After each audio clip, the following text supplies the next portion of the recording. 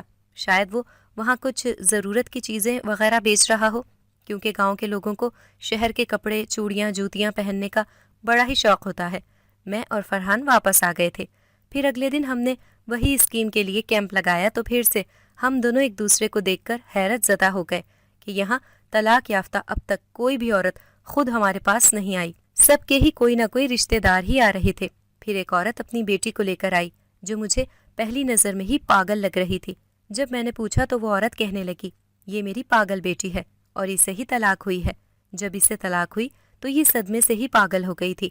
مجھے پھر سے حیرانگی ہونے لگی تھی کہ بڑی محنت مشقت کے بعد ایک لڑکی ہاتھ لگی اور وہ بھی پاگل۔ اب بھلا ہم اس پاگل لڑکی سے کیا پوچھ تاچھ کرتے؟ لیکن پھر بھی میں نے اس لڑکی سے پیار سے پوچھا، کیا ہوا تھا تمہارے ساتھ؟ مجھے بتاؤ، میں تمہاری مدد کروں گی۔ تو وہ ڈرنے اور سہمنے لگی اور صرف ایک ہی نام لے رہی تھی، عمران، عمران۔ میں نے اس کی ماں سے پوچھا، اماں جی یہ عمران کون ہے؟ کیا اس کے شوہر کا نام عمران تھا؟ تو مسکرانے لگی، نہیں بیٹا، عمران تو وہ کمینہ انسان ہے جس نے اسے اپنی محبت کے جال میں پھنسایا اور اس کی شادی شدہ زندگی کو برباد کر ڈالا اور اسے طلاق ہو گئی تھی۔ ادھر فرحان بھی کسی نہ کسی بہانے ان مردوں سے معلومات لینے لگا جو طلاق یافتہ لوگوں کے شوہر تھے، اور ہر ایک نے یہی بتایا کہ ہم غیرت مند یہ کیوں پسند کریں گے کہ ان کی عورتیں کسی بھی غیر مردوں سے کوئی بھی قسم کا تعلق رکھیں۔ فرحان اور میں تو اپنے کام میں مصروف تھے، لیکن اب تک ہمیں وجاہت اور حریم کی کوئی خبر نہیں آئی تھی اور نہ ہی ان کا کوئی فون۔ پتہ نہیں وہ کہاں تھے اور کیسے، اور اب تک ان لوگوں نے کتنی معلومات حاصل کی تھی، یہ جاننا بھی ہمارے لیے ضروری تھا۔ میں نے ایک دن حریم کو فون ملانے کی بہت کوشش کی، لیکن اس کا فون نہیں لگ رہا تھا۔ پھر فرحان نے بھی وجاہت کو فون کیا تو پہلے تو اس کا نمبر بند جا رہا تھا۔ پھر وجاہت کافی پریشان لگ رہا تھا اور فرحان سے کہنے لگا، یار میں تو یہاں لوگوں کی زندگیوں کو بچانے آیا تھا، لیکن یہاں آ کر تو حریم کو پتہ نہیں کیا ہو گیا ہے، اس کے تو رنگ ڈھنگ ہی بدل گئے ہیں، وہ تو نہ جانے مجھے اب اپنے ساتھ رکھنا بھی چاہتی ہے یا نہیں۔ فی الحال فرحان نے اس وقت تو وجاہت کو تسلی دی اور کہا، ہم دونوں ایک دو دن میں کام نمٹا کر آتے ہیں تم سے ملنے۔ لیکن جب فرحان نے مجھے حریم کے بارے میں بتایا تو میرا دل تو زور زور سے دھڑکنے لگا کہ نہیں، حریم ایسا کیسے کر سکتی ہے؟ وہ تو وجاہت سے بہت محبت کرتی ہے اور وہ تو وجاہت سے علیحدگی کے بارے میں سوچ بھی نہیں سکتی۔ ضرور کچھ تو ایسا ہوا ہے، وجاہت کی کوئی تو غلطی ہوگی ہی۔ ادھر فرحان اور میری ان دونوں کو لے کر کافی بحث ہونے لگی۔ وہ وجاہت کے خلاف کچھ بھی نہیں سن رہا تھا اور میں حریم کے خلاف۔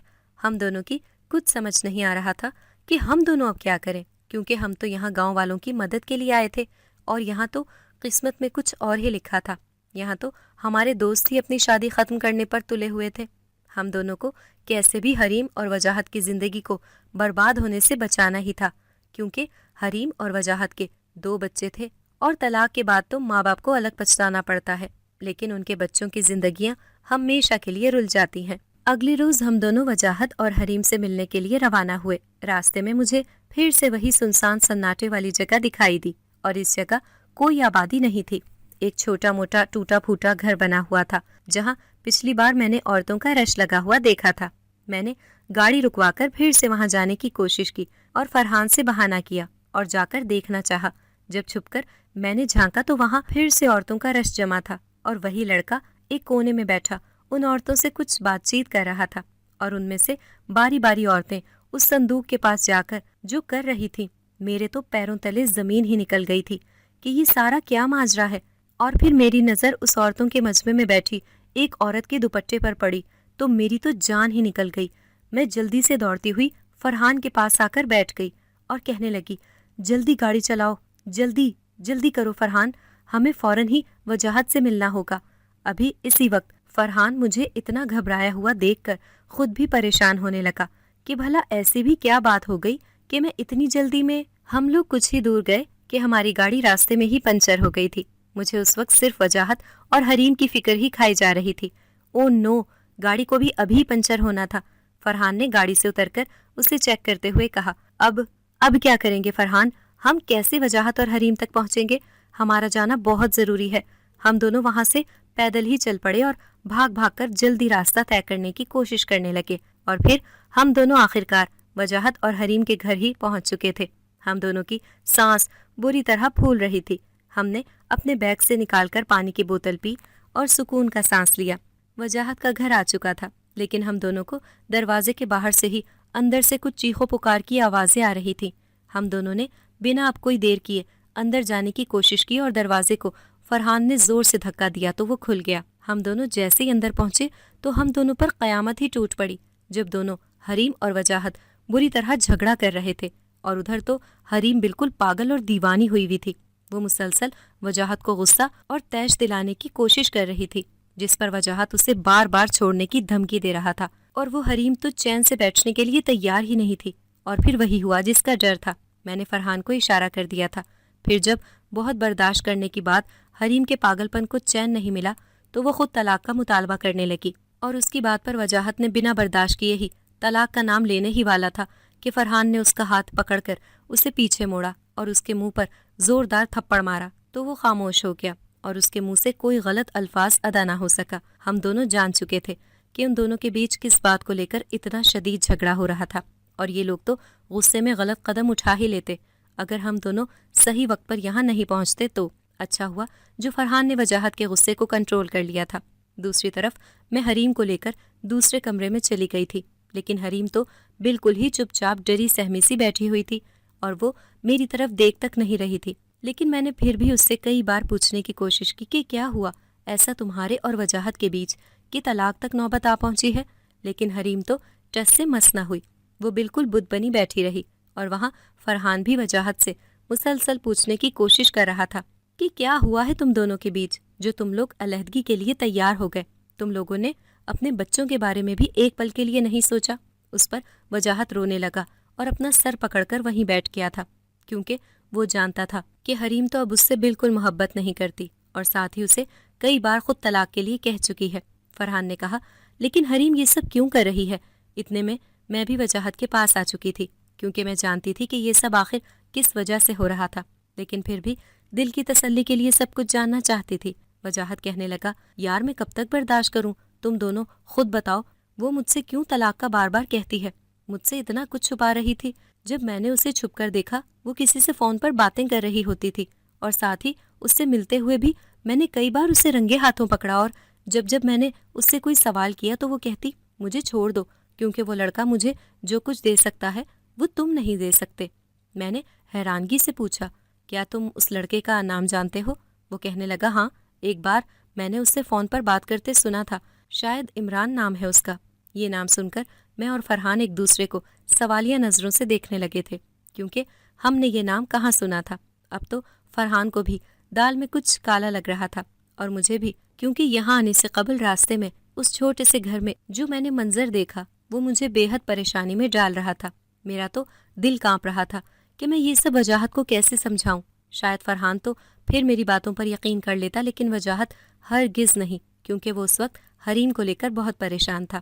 لیکن جب میں نے اکیلے میں فرحان کو سب کچھ بتایا کہ ایسے اس دن بھی میں نے دیکھا اس گھر میں بہت سی عورتیں رش لگا کر بیٹھی ہوئی تھیں، اور ایک نوجوان لڑکا سامنے بیٹھا تھا، اور کچھ دیر میں ایک ایک عورت وہاں رکھے ایک بڑے سے صندوق کے پاس جاتی تھی اور کچھ بیگ نما چیز اس میں سے نکالتی تھی، اور ساتھ ہی میں نے وہاں کچھ ایسا دیکھا کہ میری تو جان ہی نکل گئی تھی۔ جب میری نظر وہاں بیٹھی ایک عورت پر پڑی تو اتنی دیر میں فرحان کو میں کچھ بتا پاتی، اس کا فون بجنے لگا تھا۔ اس نے فون اٹھایا تو اس بوڑھی عورت کا فون تھا۔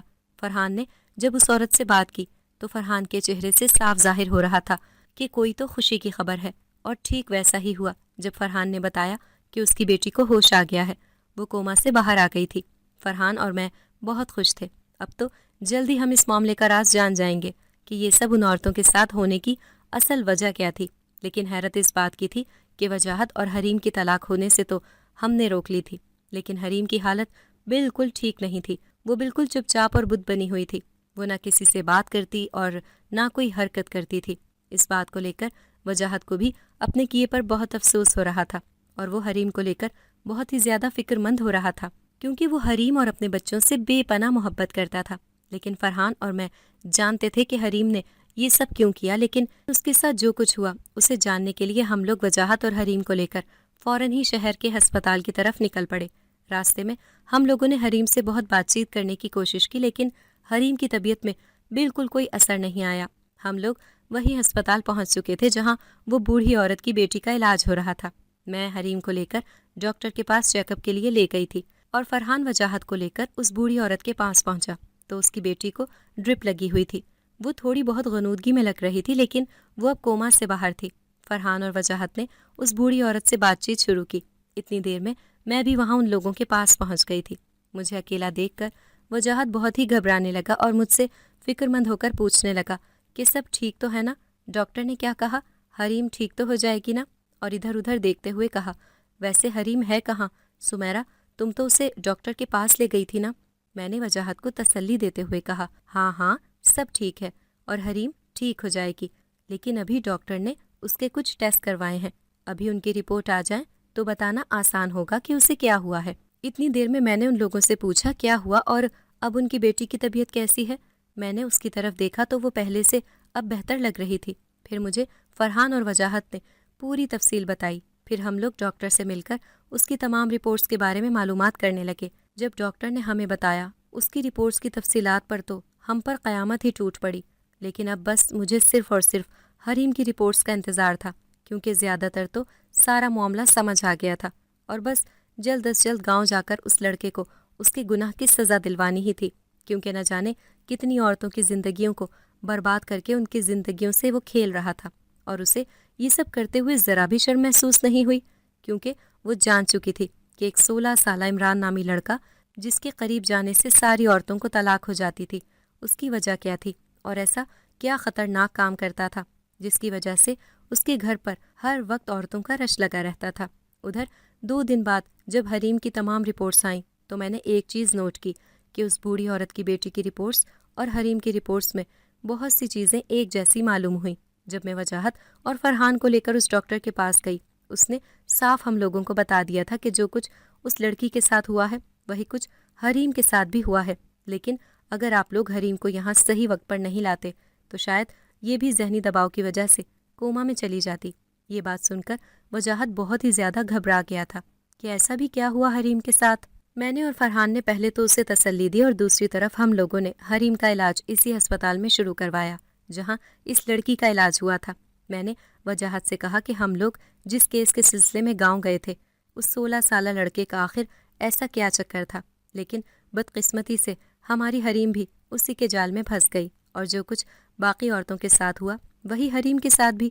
فرحان اور میں نے اسے بتایا کہ وہاں ہم لوگ طلاق یافتہ جوڑوں سے ملے اور پھر ہم نے معلومات لی، سب کے ساتھ یہی معاملہ تھا کہ کسی لڑکے کے چکر کی وجہ سے وہ مرد اپنی اپنی بیویوں کو طلاق دے رہے تھے، کیونکہ ان کی بیویاں لڑ جھگڑ کر کبھی ان سے بھاری رقم مانگتی تو کبھی چھپ کر اپنے زیورات مانگتی، اور یہاں تک کہ اپنے شوہروں کو ورغلاتی کہ وہ ان عورتوں کو چھوڑ دیں، طلاق دے دیں، کیونکہ طلاق کے بعد بھی وہ حق مہر کی رقم سے اپنے لیے اس لڑکے سے وہ مانگ سکتی تھیں، اور وہ لڑکا چھپ چھپ کر ان عورتوں سے ملتا جلتا تھا اور فون پر بھی رابطے میں رہتا تھا اور انہیں اپنے قریب رکھتا اور اپنے گھر بلاتا، اور اسی گھر میں چھپ کر میں نے ان عورتوں کو ڈرگس لیتے دیکھا اس لڑکے کے ہاتھوں سے، اور وہ اس صندوق میں پیسے ڈال کر ڈرگس لینے لگی تھیں، اور اسی ڈرگس کی وجہ سے ان عورتوں کے دماغ پر بہت ہی خطرناک اثر ہونے لگا، جس کی وجہ سے وہ نہ کسی سے بات کرتی اور ان کی زبان نے بھی آہستہ آہستہ کام کرنا چھوڑ دیا تھا، اور کسی لڑکی کے ہاتھ پاؤں کام نہیں کرتے تو کسی کو کچھ، کیونکہ یہ ڈرگس زیادہ تر جسم کے اعضاء کو بے حد نقصان پہنچا رہی تھیں، اور اسی طرح اس لڑکی کے ساتھ بھی یہی ہوا۔ جب اس کے دماغ نے کام کرنا چھوڑا اور ساتھ ہی اسے طلاق ہوئی تو اس کے ذہنی دباؤ نے اسے کوما تک پہنچا دیا تھا۔ وہ تو میں نے اس دن تمہارے گھر آتے ہوئے حریم کو اس لڑکے کے گھر دیکھ لیا تھا، اور ہر مرد کی طرح تم نے بھی حریم کے اس لڑکی کے قریب جانے کی وجہ کو کچھ اور سمجھا، جبکہ وجہ ڈرگس تھی۔ وجاہت یہ سب سن کر حیرت زدہ ہونے لگا تھا۔ ہم لوگ اس لڑکی کے پاس گئے جو کوما سے باہر آ کر اب بالکل ٹھیک ہو گئی تھی، اور اس سے بیان لے کر پولیس کو ساری سچائی بتائی، اور بنا وقت ضائع کیے ہم لوگ گاؤں پہنچ گئے تھے، اور اس لڑکے کا گھر بھی بالکل ہی سنسان جگہ پر تھا جہاں وہ یہ سب کرتا تھا جو تمام عورتوں کو ڈرگس کا نشہ لگا کر ان سے دولت لوٹ رہا تھا۔ پولیس نے وہاں جا کر فوراً ہی چھاپا مار کر اس لڑکے کو پکڑ لیا تھا، لیکن اتنی چھوٹی عمر میں وہ یہ سب کر رہا تھا۔ اس کے پیچھے پورا ایک گینگ تھا جو طرح طرح کے چھوٹے علاقوں میں لوگوں کو بے وقوف بنا کر انہیں نشے کا عادی کر رہا تھا، پولیس نے چھاپا مار کر سب کو گرفتار کر لیا تھا۔ ہم لوگ واپس اپنے شہر آئے اور تمام لڑکیوں کا علاج شروع کروایا اور تھوڑے ہی عرصے میں حریم بھی بالکل ٹھیک ہو چکی تھی۔ حریم اور وجاہت بھی ہم دونوں کے شکر گزار تھے کہ ہم نے ان کی اور ان کے بچوں کی زندگی کو تباہ ہونے سے بچا لیا تھا۔ اگر آپ کو ہماری آج کی کہانی پسند آئی ہے تو اسے لائک کریں، شیئر کریں اور چینل کو سبسکرائب کرنا مت بھولیے گا تاکہ آپ کو ہر نئی آنے والی ویڈیو کا نوٹیفیکیشن بر وقت ملتا رہے۔